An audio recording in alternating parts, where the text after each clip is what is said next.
বলা হয় উগ্র হিন্দুরা হলো উপমহাদেশের ইহুদিরা যেমন ফিলিস্তিনকে প্রতিশ্রুত ভূমি হিসেবে নিজেদের একমাত্র অধিকার মনে করে, উগ্র আরএসএসের হিন্দুরাও উপমহাদেশের মালিকানা একমাত্র নিজেদের জন্য সংরক্ষিত মনে করে। ফলে তারা মুসলিমদের নিশ্চিহ্ন করে পুরো উপমহাদেশে হিন্দুত্ববাদী অখণ্ড ভারত প্রতিষ্ঠার স্বপ্ন দেখে। এই স্বপ্ন বাস্তবায়নে তারা ভারতের মুসলিমদেরকে নিশ্চিহ্ন করার পুরো প্রস্তুতি সম্পন্ন করেছে, যেন ভারতকে একটি নিরেট হিন্দু রাষ্ট্রে পরিণত করা যায়, যেখানে ইসলাম ও মুসলিমদের কোনো চিহ্ন থাকবে না।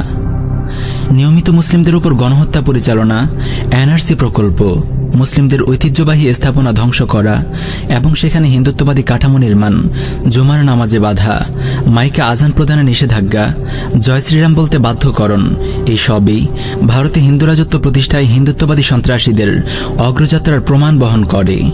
তারা এখন প্রকাশ্যে মুসলিমদেরকে গণহত্যার হুমকি দিচ্ছে, মুসলিমদের নির্মূল করে যে কোনো মূল্যে হিন্দু রাষ্ট্র প্রতিষ্ঠার শপথ গ্রহণ করছে। এরকম শপথের ঘটনা একটি দুইটি নয়, বরং পুরো ভারত জুড়ে হিন্দুত্ববাদী সন্ত্রাসীরা তাদের সদস্যদের কাছ থেকে মুসলিমদের নিধন করে হিন্দু রাষ্ট্র প্রতিষ্ঠার শপথ নিচ্ছে। প্রিয় মুসলিম উম্মাহ, এই ভারতবর্ষ মুসলিমদের ভূমি। এখানে আমাদের পূর্বপুরুষরা প্রায় 1200 বছর শাসনকার্য পরিচালনা করেছে।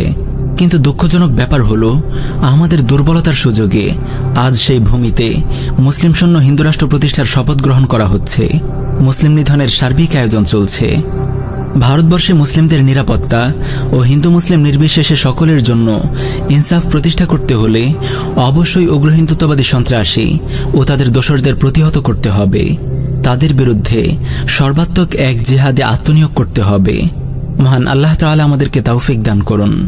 আমিন ইয়া রাব্বাল আলামিন।